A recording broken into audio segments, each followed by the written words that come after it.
அதிமுகவுடன் கூட்டணி இல்லை. தமிழக வெற்றி கழக தலைவர் விஜய் அதிரடி அறிவிப்பு.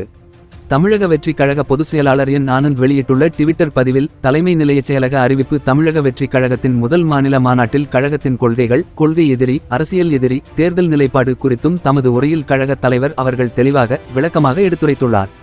கழக தலைவர் அவர்களின் வழிகாட்டுதலின்படி தமிழக வெற்றி கழகம் வரும் 2026ஆம் ஆண்டு நடைபெற உள்ள தமிழக சட்டமன்ற தேர்தலில் பெரும்பான்மை பலத்துடன் வெற்றி பெற்று ஆட்சி அமைப்பதற்கான அனைத்து வியூகங்களையும் வகுத்து தேர்தலை சந்திக்க தயாராகி வருகிறது.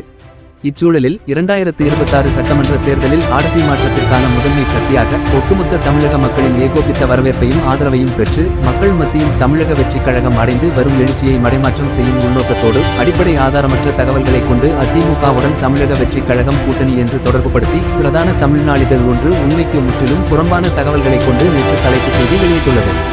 இந்த செய்தி முற்றிலும் தவறானது. ஆதாரமோ அடிப்படையோ அற்றது. ஊடகங்கள் மற்றும் சமூக ஊடகங்கள் வாயிலாக அரசியல் விமர்சகர்கள் என்கிற போர்வையில் உள்நோக்கத்தோடு தாந்தோன்றித்தனமாக சிலர் தெரிவிக்கும் பொய்யான கருத்துகளின் அடிப்படையில் தமிழக வெற்றி கழகத்தை தொடர்புபடுத்தி பரப்பப்படும் இது போன்ற உண்மைக்கு மாறான பொய்ச்செய்திகளை தமிழக மக்கள் புறக்கணித்து விடுவார்கள் என்பதை இத்தகைய பொய்யான செய்திகளை உள்நோக்கத்தோடு பரப்புபவர்களுக்கு நினைவூட்டுகிறேன். தமிழக வெற்றி கழகத்தின் அரசியல் பாதை முழுக்க தமிழக மக்களின் நலனுக்கானது. வெற்றி கொள்கை திருவிழாவில் கழகத் தலைவர் அவர்கள் ஆற்றிய உரையில் தெரிவித்த நிலைப்பாட்டின் அடிப்படையில் பெரும்பான்மை பலத்தோடு நாட்டு மக்களின் பேராதரவோடு வென்று தமிழ்நாட்டு மக்களின் நலனுக்கான நல்லரசை அமைப்பதே தமிழக வெற்றி கழகத்தின் குறிக்கோள். எனவே மக்களை குழப்பும் நோக்கில் தமிழக வெற்றி கழகம் தொடர்பாக உண்மைக்கு புறம்பான கருத்துக்களை செய்திகளாக வெளியிடுவதை ஊடகங்கள் தவிர்க்க வேண்டும் என்று கேட்டுக்கொள்கிறேன். கழக தலைவர் அவர்களின் ஒப்புதல் பெற்று இச்செய்தி குறிப்பு வெளியிடப்படுகிறது என ஆனந்த் குறிப்பிட்டுள்ளார்.